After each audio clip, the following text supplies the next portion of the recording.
Hello दोस्तों, स्वागत है आपका हमारे डेली जीके शो में। आज हम लोग टॉप 10 पॉलिटी के पीवाईक्यू क्वेश्चन देखने वाले हैं। साथ ही इसका एक्सप्लेनेशन भी हम लोग देखेंगे, जो बहुत सारे एग्जाम में पूछे गए हैं और जो आगे आने की भी इनकी संभावना जो है बहुत तीव्र है। आइए हम लोग शुरू करते हैं सेशन को बिना देर किए हुए। पहला क्वेश्चन है कि निम्नलिखित में से किस अधिनियम में कलकत्ता में सर्वोच्च न्यायालय की स्थापना का प्रावधान किया गया था? कौन से अधिनियम के तहत कलकत्ता में सर्वोच्च न्यायालय की स्थापना का प्रावधान किया गया था? आपके ऑप्शन है कि रेगुलेटिंग एक्ट 1773 में, या फिर Pitt's India act 1784, charter act 1813, या फिर चार्टर एक्ट 1833 में। तो ये जो प्रावधान किया गया था, किसके तहत प्रावधान किया गया था? ये प्रावधान किया गया था रेगुलेटिंग एक्ट 1773 में। जो कलकत्ता में सर्वोच्च न्यायालय की स्थापना की गई, वो रेगुलेटिंग एक्ट 1773 के तहत इसका स्थापना किया गया था। और इसका स्थापना कब हुआ, अगर ये आपसे पूछे कि ये जो सुप्रीम कोर्ट का स्थापना हुआ है सर्वोच्च न्यायालय का कोलकाता में, ये कब हुआ है? तो ये हुआ आपका 1774 में। यह स्थापना कब हुआ है? 1774 में।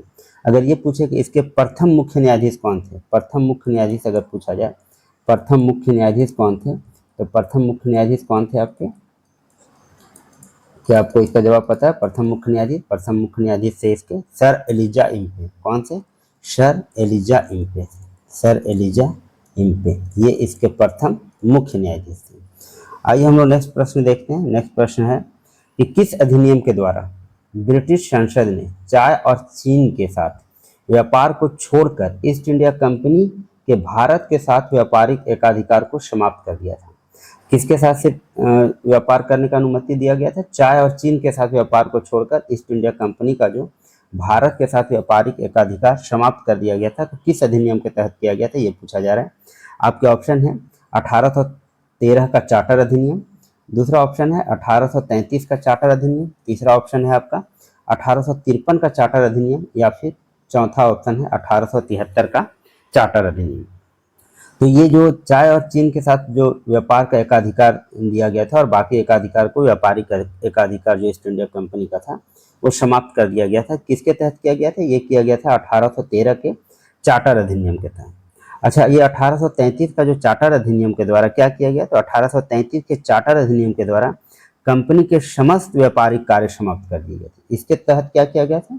तो कंपनी का समस्त व्यापारिक कार्य, कंपनी का समस्त व्यापारिक कार्य समाप्त कर दिया गया था। समस्त व्यापारिक कार्य जो है ये समाप्त कर दिया गया था। समस्त व्यापारिक कार्य समाप्त कर दिया गया था 1833 के तहत। 1813 के तहत क्या किया गया था? तो चीन और चाय के साथ व्यापार इनको दिया गया था, बाकी जो कंपनी के व्यापारिक एकाधिकार थे वो समाप्त कर दिया गया था। लेकिन 1833 का जो चार्टर अधिनियम आया उसके द्वारा क्या किया गया? तो कंपनी का समस्त जो है व्यापारिक कार्य ही समाप्त कर दिया गया और भविष्य में कंपनी को सिर्फ राजनीतिक कार्य करना था। भविष्य में सिर्फ क्या करना था? तो भविष्य में सिर्फ इनको राजनीतिक कार्य ही करना था। भविष्य में सिर्फ राजनीतिक कार्य ही करना था कंपनी को। राजनीतिक कार्य करना था भविष्य में। ये कर दिया गया था कब? 1833 का चार्टर अधिनियम। तो बहुत इंपॉर्टेंट है, ध्यान रखिएगा। 1813 का चार्टर अधिनियम में क्या हुआ? तो चाय और चीन के साथ व्यापार दिया गया था, व्यापार को चालू रखा गया था, बाकी सारे व्यापारिक एकाधिकार समाप्त कर दिए गए थे। लेकिन 1833 का जो चार्टर अधिनियम आया उसके तहत कंपनी के समस्त व्यापारिक कार्य समाप्त करके और सिर्फ अब उनका काम राजनीतिक कार्य करना ही रह गया था। नेक्स्ट हम लोग प्रश्न देखते हैं कि भारत के संविधान में केंद्र और राज्यों के मध्य किया गया शक्तियों का विभाजन इनमें से किसमें उल्लेखित योजना पर आधारित है?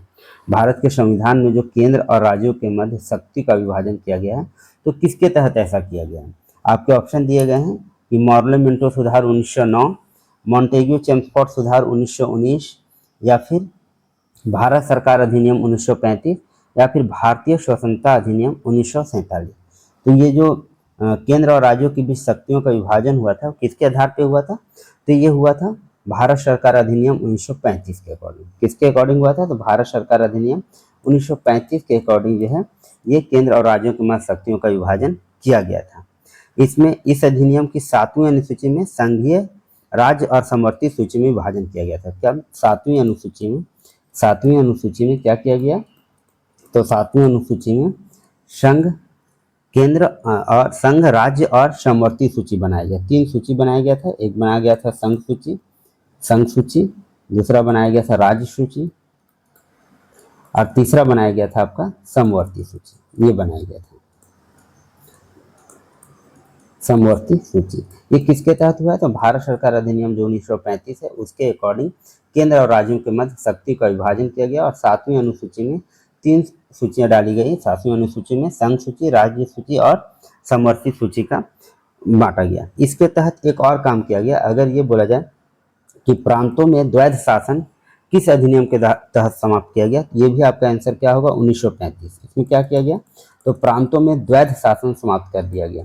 प्रांतों में द्वैध शासन समाप्त किया गया। ये भी क्वेश्चन बहुत बार एग्जाम में पूछा गया। द्वैध शासन समाप्त किसके तहत हुआ? तो ये हुआ 1935 के अधिनियम के तहत। 1935 अधिनियम के तहत ही आपका प्रांतों में भी द्वैध शासन समाप्त करके और केंद्र में द्वैध शासन लागू किया गया। अगर ये पूछा जाए केंद्र में द्वैध शासन किसके तहत लागू किया गया, तो ये इसी के तहत केंद्र में द्वैध शासन लागू किया गया था। द्वैध शासन लागू किया गया था किसके तहत? तो ये हुआ था आपका 1935 के ही अधिनियम के तहत। प्रांतों में द्वैध शासन समाप्त किया गया और केंद्र में द्वैध शासन लागू किया गया। ये प्रश्न बहुत बार एग्जाम में पूछे जा चुके हैं। प्रांतों में द्वैध शासन किस अधिनियम के तहत समाप्त किया गया, ये सारे। और अवशिष्ट शक्तियां जो है, एक और क्वेश्चन कि अवशिष्ट शक्तियां गवर्नर जनरल को प्रदान की गई थी। 3 सूची बनाया गया था, संघ सूची, राज्य सूची और समवर्ती सूची। और जो ये तीनों सूची में नहीं शामिल हुए उसको क्या बोलते हैं? अवशिष्ट बोलते हैं, अवशिष्ट सूची बोलते हैं। तो ये जो अवशिष्ट शक्तियाँ थी, अवशिष्ट शक्तियाँ गवर्नर जनरल को प्राप्त हो गई थी। अवशिष्ट शक्तियाँ किसको मिली थी? ये गवर्नर जनरल को मिला था। और ये किस अधिनियम के तहत? तो ये भी अधिनियम आपको कौन सा हो जाएगा? ये अधिनियम होगा अधिनियम 1935, भारत सरकार अधिनियम 1935। अगर ये पूछा जाए कि संघीय शासन की व्यवस्था किसके तहत की गई, तो ये भी सारे प्रश्न पूछे गए हैं। संघीय शासन की व्यवस्था जो है ये किसके तहत किया गया? ये भी 1935 का अधिनियम। संघीय शासन की व्यवस्था भी याद रखेंगे। संघीय शासन की व्यवस्था भी किसके तहत? तो 1935 का ही अधिनियम होगा। संघीय शासन का व्यवस्था भी किया गया था भारत में, यह भी 1935 के तहत। अगर ये पूछा जाए किस अधिनियम के तहत बर्मा जो है भारत से अलग हुआ, तो बर्मा भारत से अलग हुआ, ये भी किसके तहत हुआ? तो 1935 के तहत बर्मा भारत से अलग हुआ। बर्मा क्या हुआ? भारत से अलग हुआ। बर्मा भारत से अलग हुआ किस अधिनियम के तहत? तो 1935 अधिनियम के तहत। अब बर्मा कब अलग हुआ? तो बर्मा अलग हुआ आपका कब? तो बर्मा अलग हुआ आपका 1937 में। लेकिन अधिनियम कौन सा था? तो अधिनियम 1935 के तहत ही बर्मा को भी भारत से अलग किया गया। ये बहुत इंपॉर्टेंट कुछ फैक्ट आपको बताया गया, इसको याद रखिएगा, आपके एग्जाम के लिए काफ़ी महत्वपूर्ण है। नेक्स्ट हम लोग प्रश्न देखते हैं। नेक्स्ट प्रश्न है कि भारत के लिए संविधान की रचना हेतु संविधान सभा का विचार निम्नलिखित में से सर्वप्रथम किसने प्रस्तुत किया था? सबसे पहले किसने जो है संविधान सभा का विचार प्रस्तुत किया था? आपके ऑप्शन है स्वराज पार्टी ने 1934 में, कांग्रेस पार्टी ने 1936 में, मुस्लिम लीग ने 1942 में या सर्वदलीय सम्मेलन ने 1946 में। तो ये जो संविधान सभा का जो विचार है सर्वप्रथम प्रस्तुत करने का श्रेय किनको जाता है? तो ये जाता है किनको? स्वराज पार्टी को। स्वराज पार्टी ने कब किया था? 1934 में। मई 1934 में रांची में, मई 1934 में रांची में, कहाँ? तो मई 1934 में और कहाँ पे? रांची में।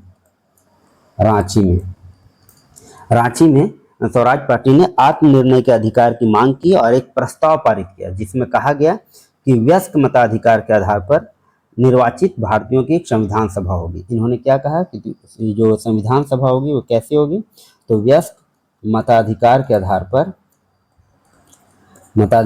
आधार पर निर्वाचित भारतीयों की होगी, आधार पर होगा। कैसा होगा? तो वयस्क मताधिकार के आधार पर निर्वाचित भारतीयों की एक संविधान सभा होगी जो क्या करेगी? संविधान सभा का गठन करेगी, संविधान सभा का निर्माण करेगी। भारतीयों की ओर से संविधान सभा की मांग करने का यह प्रथम अवसर था। जब किसने किया था? तो ये स्वराज पार्टी ने किया था, 1934 में किया था, रांची में किया था। किस आधार पर मांगा गया था? तो वयस्क मताधिकार के आधार पर मांगा गया था कि भारतीयों की एक निर्वाचित सभा होगी जो संविधान सभा का निर्माण करेगी। अगर ये पूछा जाए कि संविधान निर्मात्री सभा का प्रथम विचार किसने दिया, तो प्रथम विचार किसने दिया? अगर व्यक्ति का नाम पूछा जाए, संविधान निर्मात्री सभा का प्रथम विचार, निर्मात्री सभा का प्रथम विचार किसने दिया था? प्रथम विचार किसने दिया था? तो ये अगर पूछा जाए तो ये होगा आपका आंसर, क्या होगा? एम.एन. राय ने। किसने दिया था? एम.एन. राय ने दिया था, एम.एन. राय ने। आइए हम लोग नेक्स्ट प्रश्न देखते हैं। नेक्स्ट प्रश्न है, कैबिनेट मिशन योजना के अंतर्गत संविधान निर्मात्री परिषद में प्रत्येक प्रांत को आवंटित सदस्य संख्या निर्धारित करने के लिए एक प्रतिनिधि कितनी जनसंख्या का अनुपात में था? एक प्रतिनिधि का जो गठन चयन करना था, कितनी जनसंख्या के आधार पर करना था? ये कैबिनेट मिशन योजना के तहत जो संविधान निर्मात्री परिषद बनाया जा रहा था, उसके लिए जो एक प्रतिनिधि का सिलेक्शन करना था, वो कितनी जनसंख्या पर करना था, ये पूछा जा रहा है। आपके ऑप्शन है 8 लाख व्यक्ति, या फिर 10 लाख व्यक्ति पर, या फिर 12 लाख व्यक्ति पर, या फिर 15 लाख व्यक्ति पर। तो ये जो करना था वो कितने व्यक्ति पर करना था? तो ये करना था 10 लाख व्यक्ति पर। प्रति 10 लाख व्यक्ति पर एक प्रतिनिधि का चयन करना था। प्रति 10 लाख व्यक्ति पर क्या करना था? एक प्रतिनिधि का चयन करना था। अच्छा, ये अगर पूछा जाए कि कैबिनेट मिशन भारत कब आया? तो कैबिनेट मिशन भारत कब आया है? कैबिनेट मिशन भारत आया, कब आया? कैबिनेट मिशन भारत कब आया? कैबिनेट मिशन भारत कब आया? तो 1946 में। कब आया है? 1946 में आया। और मिशन ने अपनी रिपोर्ट में संविधान सभा के गठन का एक सूत्र प्रस्तुत किया, जिसके आधार पर संविधान सभा निर्वाचित होनी थी, और प्रांतों का प्रतिनिधित्व जनसंख्या के आधार पर होना था। प्रांतों का प्रतिनिधित्व जो था वो जनसंख्या के आधार पर प्रांतों का प्रतिनिधित्व होना था। जनसंख्या के आधार पर प्रांतों का प्रतिनिधित्व होना था। प्रांतों का प्रतिनिधित्व होना था। प्रांतों का प्रतिनिधित्व जनसंख्या के आधार पर होना था। ये किसने विचार दिया था? तो कैबिनेट मिशन जो भारत आया है 1946 में। प्रतिनिधित्व जो था वो जनसंख्या के आधार पर होना था, और 10 लाख पर एक प्रतिनिधि चुनना था। कितने व्यक्ति पर? 10 लाख पर एक प्रतिनिधि का निर्वाचन करने की व्यवस्था थी इसमें। 10 लाख पर एक व्यक्ति। तो कैबिनेट मिशन भारत आपका आया है कब? 1946 में, याद रखेंगे। और 10 लाख प्रति व्यक्ति पर आपको एक प्रतिनिधित्व चुनना था। नेक्स्ट हम लोग प्रश्न देखते हैं, इन व्यक्तियों में से कौन कैबिनेट मिशन का सदस्य नहीं था? ये पूछा जा रहा है, कैबिनेट मिशन का सदस्य कौन नहीं था? विलियम वुड पहला ऑप्शन है, दूसरा ऑप्शन है पैंथिक लॉरेंस, स्टैफर्ड क्रिप्स और ए.बी. अलेक्जेंडर। तो इसमें कौन सा ऐसा था जो कैबिनेट मिशन का सदस्य नहीं था? तो कैबिनेट मिशन के सदस्य कौन कौन थे? तो कैबिनेट मिशन के सदस्य आपके थे स्टैफर्ड क्रिप्स थे, पैंथिक लॉरेंस है, ए.बी. अलेक्जेंडर। ये तीनों जो थे ये कैबिनेट मिशन के सदस्य थे। ये कैबिनेट मिशन के क्या थे? सदस्य थे। कैबिनेट मिशन के ये सदस्य थे। कौन सदस्य नहीं था? तो सदस्य कौन नहीं था? सदस्य आपके ये विलियम वुड जो था ये सदस्य नहीं था। आपका करेक्ट आंसर क्या हो जाएगा? William would. नेक्स्ट हम लोग प्रश्न देखते हैं, 1946 में निर्मित अंतरिम सरकार में कार्यपालिका परिषद के उपसभापति कौन थे? जो 1946 में अंतरिम सरकार का गठन किया गया था उसमें कार्यपालिका परिषद के उपसभापति कौन बनाए गए थे? आपके ऑप्शन है जवाहरलाल नेहरू, एस राधाकृष्णन, सी राजगोपालाचारी, या फिर डॉक्टर राजेंद्र प्रसाद। तो इसका जो करेक्ट आंसर है, कार्यपालिका परिषद के उपसभापति कौन थे? ये थे आपके जवाहरलाल नेहरू। जवाहरलाल नेहरू जो थे वो कार्यपालिका परिषद के उपसभापति थे। देखिए 24 अगस्त 1946 को अंतरिम राष्ट्रीय सरकार की घोषणा हुई। कब हुई थी घोषणा? तो 24 अगस्त 1946 को, 24 अगस्त 1946 को अंतरिम राष्ट्रीय सरकार की घोषणा हुई थी। अंतरिम राष्ट्रीय सरकार की घोषणा हुई थी। अंतरिम राष्ट्रीय सरकार की घोषणा हुई थी।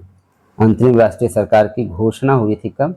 24 अगस्त 1946 को। और इसको क्या करना था? घोषणा की गई कि अंतरिम सरकार जो है 2 सितंबर 1946 को कार्यभार संभालेगी। 24 अगस्त को घोषणा हुआ। ये घोषणा ये हुआ कि 2 सितंबर को अंतरिम सरकार जो है 2 सितंबर 1946 को अंतरिम सरकार जो है अपना कार्यभार संभाल लेगी। अंतरिम सरकार अपना कार्यभार संभाल लेगी। सरकार अपना कार्यभार संभालेगी, ये घोषणा किया गया। अपना कार्यभार संभालेगी, कार्यभार संभालना था इसको 2 सितंबर 1946 से। वायसराय इसमें वायसराय इसमें कार्यपालिका परिषद का अध्यक्ष था। अध्यक्ष किसको रखा गया था? तो अध्यक्ष जो था वो वायसराय था। इसमें अध्यक्ष कौन सा? वायसराय अध्यक्ष था इसमें वायसराय। जो अंतरिम सरकार बनता उसका अध्यक्ष कौन रखा गया था? किसको रखा गया था? वो वायसराय ही था। उसमें के जो वायसराय थे वो इसके अध्यक्ष थे। और इसमें उपसभापति का चयन किया गया था। उपसभापति या उपाध्यक्ष बोले हम लोग, उपाध्यक्ष का चयन करना था। तो उपाध्यक्ष का चयन जो किया गया था, तो उपाध्यक्ष किसको बनाया गया था? जवाहरलाल नेहरू को। यही आपका प्रश्न था, उपाध्यक्ष किसको बनाया गया था? जवाहरलाल नेहरू को उपाध्यक्ष बनाया गया था, जवाहरलाल नेहरू को। देखिए ये सारे प्रश्न बहुत बार एग्जाम में पूछ चुके हैं, तो आपके लिए बहुत इंपॉर्टेंट है, बिल्कुल ध्यान से देखिए। अगर पूछा जाए कि अंतरिम सरकार में शिक्षा मंत्री कौन थे, अगर ये पूछा जाए कि अंतरिम सरकार में शिक्षा मंत्री कौन थे, अंतरिम सरकार में शिक्षा मंत्री कौन थे, और अगर ये पूछा जाए खाद्य एवं कृषि मंत्री कौन थे, शिक्षा मंत्री कौन थे, खाद्य एवं कृषि मंत्री कौन थे अंतरिम सरकार में, खाद्य एवं कृषि मंत्री ये कौन थे, और या फिर पूछा जाए श्रम मंत्री कौन थे, श्रम मंत्री कौन थे अंतरिम सरकार में। उपाध्यक्ष तो जान गए, उपाध्यक्ष कौन थे? जवाहरलाल नेहरू। तो शिक्षा मंत्री किनको बनाया गया था? शिक्षा मंत्री बनाया गया था सी राजगोपालचारी। किनको बनाया गया था? सी राजगोपालचारी को शिक्षा मंत्री बनाया गया था। सी राजगोपालचारी ये क्या थे? शिक्षा मंत्री थे, सी राजगोपालचारी। खाद्य एवं कृषि मंत्री किनको बनाया गया था? तो खाद्य एवं कृषि मंत्री बनाया गया था डॉक्टर राजेंद्र प्रसाद। किनको बनाया गया था? डॉक्टर राजेंद्र प्रसाद को बनाया गया था खाद्य एवं कृषि मंत्री। और श्रम मंत्री किनको बनाया गया था? श्रम मंत्री बनाया गया था जगजीवन राम। किनको बनाया गया था? जगजीवन राम को बनाया गया था श्रम मंत्री। देखिए ये प्रश्न जो है आप लोगों के लिए बहुत इंपॉर्टेंट है, बिल्कुल आप इसको ध्यान से देखते चलेंगे और साथ में एक नोट्स तैयार करते चलेंगे ताकि आपके आगे आने वाले एग्जाम में आपको मदद मिल सके। नेक्स्ट देखिए, आइए हम लोग नेक्स्ट प्रश्न देखते हैं। नेक्स्ट प्रश्न हमारा कि कथन दिया गया है कि बेवेल योजना के अनुसार कार्यकारी परिषद में हिंदू और मुस्लिम सदस्यों की संख्या समान होनी थी, और इसका कारण दिया है कि बेवेल का ऐसा विचार था कि ऐसी व्यवस्था से भारत का बंटवारा बच जाता है। कार्यकारी परिषद में हिंदू और मुस्लिम सदस्यों की संख्या समान होनी थी, ये कथन है, और कारण दिया है कि ऐसी व्यवस्था करता तो भारत का बंटवारा बच जाता है, ये बेवेल का विचार है। तो सबसे पहले हम लोगों को इसके लिए बेवेल योजना के बारे में जानना पड़ेगा कि बेवेल योजना था क्या। देखिए अब पहला ऑप्शन दिया है कथन और कारण दोनों सही है, कथन कारण का सही स्पष्टीकरण है। नेक्स्ट दिया है कि कथन और कारण दोनों सही है और कथन कारण का सही स्पष्टीकरण नहीं है। नेक्स्ट बोला है कि कथन सही है पर कारण गलत है, और नेक्स्ट कथन गलत है पर कारण सही है। तो सबसे पहले हम लोग इसके लिए समझना चाहते हैं कि बेवेल योजना था क्या। तो सबसे पहले देखिए अक्टूबर 1945, कब? अक्टूबर 1945 में आपके बेवेल जो है लॉर्ड बेवेल ये बनते हैं वायसराय। ये क्या बनते हैं? वायसराय बनते हैं भारत के। लॉर्ड लिथगो के बाद ये आते हैं। अक्टूबर 1943 में वायसराय बनते हैं, और इनका उद्देश्य ये था कि भारत का संवैधानिक गतिरोध को दूर किया जाए, और भारत के संवैधानिक गतिरोध को दूर करना चाहते थे। इसी कारण ये जो है मई 1945 में, कब? मई 1945 में ये जाते हैं लंदन। ये कहाँ जाते हैं? लंदन जाते हैं ब्रिटिश सरकार से बात करने। किससे बात करने? कि ब्रिटिश सरकार से ये बात करने जाते हैं, ब्रिटिश सरकार से बात करने ये जाते हैं, से बात करने जाते हैं। क्यों?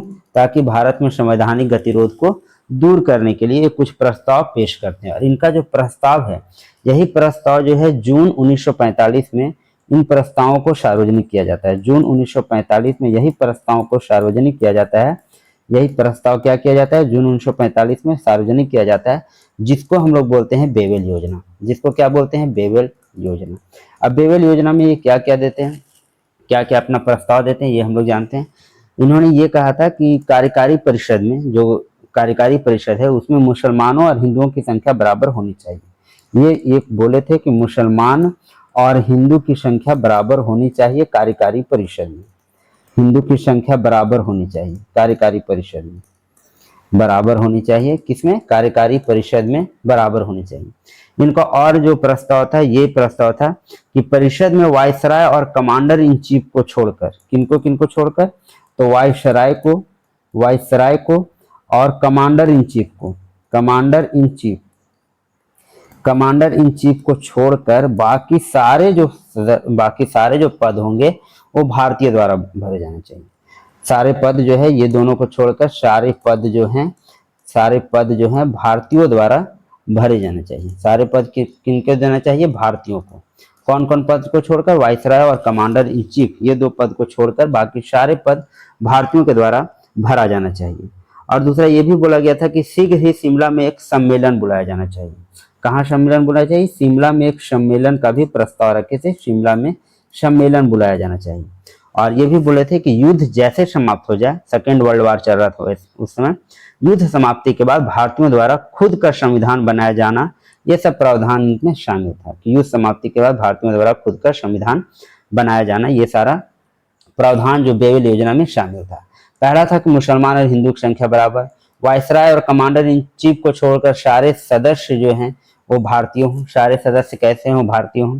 शिमला में युद्ध के बाद तुरंत एक सम्मेलन बुलाया जाना चाहिए और युद्ध के बाद संविधान बनाया जाने का प्रावधान किया जाना चाहिए भारतीयों के लिए।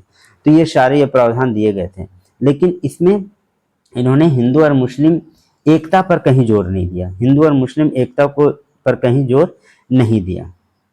ये भारत को पूर्ण स्वशासन दिलाना चाहते थे, राजनीतिक गतिरोध को दूर करना चाहते थे, लेकिन यहाँ कहीं पे ऐसा जिक्र नहीं है कि ये हिंदू और मुस्लिम एकता पर जोर देना चाहते थे और भारत के बंटवारे से इनको कोई लेना देना या कोई मतलब था। तो ये कथन तो इसका सही है कि हिंदू और कार्यकारी परिषद में हिंदू और मुस्लिम की सदस्य संख्या समान होनी चाहिए थी, लेकिन बेवल का विचार ऐसा कुछ भी नहीं था कि ऐसी व्यवस्था से भारत का बंटवारा बन जाता। तो पहला क्या है, इसका सिर्फ कथन सही है, कारण इसके जो है वो गलत है। हम लोग नेक्स्ट प्रश्न की तरफ चलते हैं। संविधान सभा में सदस्यों का चुनाव कैसे हुआ था? संविधान सभा में देखिए सदस्यों का चुनाव अगर बोला जाए तो कैसे हुआ था संविधान सभा में सदस्यों का चुनाव? आपके ऑप्शन दिए हैं, सीधे जनता द्वारा, भारतीय राष्ट्रीय कांग्रेस के नामांकन के द्वारा, या फिर भारतीय राज्यों के शासकों के नामांकन के द्वारा, या प्रांतीय सभाओं के द्वारा। तो संविधान सभा में सदस्यों का जो चुनाव हुआ था वो कैसे हुआ था? तो प्रांतीय सभाओं के द्वारा ये संविधान सभा में सदस्यों का चुनाव हुआ था। और प्रांतीय सभाओं के द्वारा अप्रत्यक्ष निर्वाचन के आधार पर हुआ था। अप्रत्यक्ष निर्वाचन के आधार पर हुआ था। कैसे हुआ था? तो अप्रत्यक्ष निर्वाचन के आधार पर, अप्रत्यक्ष निर्वाचन के आधार पर हुआ था। सार्वभौमिक वयस्क मताधिकार के आधार पर नहीं हुआ था। ये याद रखिएगा कि सार्वभौमिक वयस्क मताधिकार के आधार पर नहीं हुआ था। किनका? तो संविधान सभा में ये नहीं था, सार्वभौमिक वयस्क मताधिकार नहीं था। संविधान सभा में सदस्यों का चुनाव जो है प्रांतीय सभाओं द्वारा अप्रत्यक्ष निर्वाचन के द्वारा हुआ था। और सभी को वोटिंग राइट भी नहीं थे, सभी को मत देने का अधिकार नहीं था। मत देने के लिए कर, संपत्ति और शैक्षणिक योग्यता, ये सारा आधार था। इसी के आधार पर मत देने का, वोट देने का अधिकार मिला था। शैक्षणिक जो है योग्यता, ये आधार था। इसी आधार पे कुछ लोगों को वोट देने का अधिकार मिला था। इसी के आधार पर वोट देने का आधार मिला था, जो कि अप्रत्यक्ष निर्वाचन के द्वारा प्रांतीय सभाओं द्वारा संविधान सभा के सदस्यों का चुनाव हुआ था। नेक्स्ट हम लोग प्रश्न देखते हैं कि संविधान सभा के चुने गए अस्थायी अध्यक्ष कौन थे? तो ऑप्शन है आपका डॉक्टर बी.आर. अम्बेडकर, डॉक्टर सच्चिदानंद सिन्हा, डॉक्टर राजेंद्र प्रसाद, या फिर एस. राधाकृष्णन। तो पहले ये समझिए कि संविधान सभा के अस्थायी अध्यक्ष पूछा गया, अस्थायी अध्यक्ष कौन थे? पहले हम लोग ये जानते हैं। तो संविधान सभा की पहली बैठक कब हुई? सबसे इंपॉर्टेंट प्रश्न ये बार बार पूछा जाता है कि संविधान सभा की प्रथम बैठक कब हुई थी? ये बताइए, संविधान सभा की प्रथम बैठक कब हुई? प्रथम बैठक हुई आपका 9 दिसंबर 1946 को। प्रथम बैठक, संविधान सभा की प्रथम बैठक हुई 9 दिसंबर 1946 को। और इस समय अस्थायी अध्यक्ष बनाया गया था। किनको बनाया गया था अस्थायी अध्यक्ष? तो अस्थायी अध्यक्ष बनाया गया था डॉक्टर सच्चिदानंद सिन्हा। किनको बनाया गया था? डॉक्टर सच्चिदानंद सिन्हा को अस्थायी अध्यक्ष बनाया गया था। डॉक्टर सच्चिदानंद सिन्हा को अस्थायी अध्यक्ष बनाया गया था। बाद में 11 दिसंबर 1946 को डॉक्टर राजेंद्र प्रसाद को निर्विरोध अध्यक्ष चुना गया था। निर्विरोध मतलब इनके खिलाफ कोई भी खड़ा नहीं था। संविधान सभा के द्वारा 11 दिसंबर 1946 को डॉक्टर राजेंद्र प्रसाद को निर्विरोध अध्यक्ष चुना गया। और ये जो थे ये आपके अस्थायी अध्यक्ष थे। ये कैसे अध्यक्ष थे? तो ये अस्थायी अध्यक्ष थे। अगर आपसे पूछा जाए अस्थायी अध्यक्ष कौन थे, तो डॉक्टर सच्चिदानंद सिन्हा, जिनको बनाया गया था कब, तो 9 दिसंबर 1946 को। और डॉक्टर राजेंद्र प्रसाद को कब बनाया गया, तो ये इनको बनाया गया 11 दिसंबर 1946 में। तो ये आज हम लोग टॉप जो है टॉप 10 पीवाईक्यू क्वेश्चन देखे हैं पॉलिटी का। ये सारे जो क्वेश्चन थे विभिन्न एग्जाम में आ चुके हैं, साथ में इसका एक्सप्लेनेशन देखें जिसमें बहुत सारे क्वेश्चन जो है और एक्स्ट्रा आप लोगों का कवर हो गया। तो इसी तरह का वीडियो का सेशन ये जारी रहेगा हम लोग पॉलिटी के बाद। और नेक्स्ट डे हम लोग ज्योग्राफी, हिस्ट्री, इस तरह का टॉप 10 प्रश्न लाएंगे और साथ ही उसका एक्सप्लेनेशन देखेंगे, जिससे आपके आगे आने वाली प्रतियोगी परीक्षाओं की तैयारी जो है वो बेहतरीन हो सके। Thank you. अगर आपको सेशन अच्छी लग रही है तो चैनल को लाइक, शेयर और सब्सक्राइब करना बिल्कुल ना भूलें। धन्यवाद।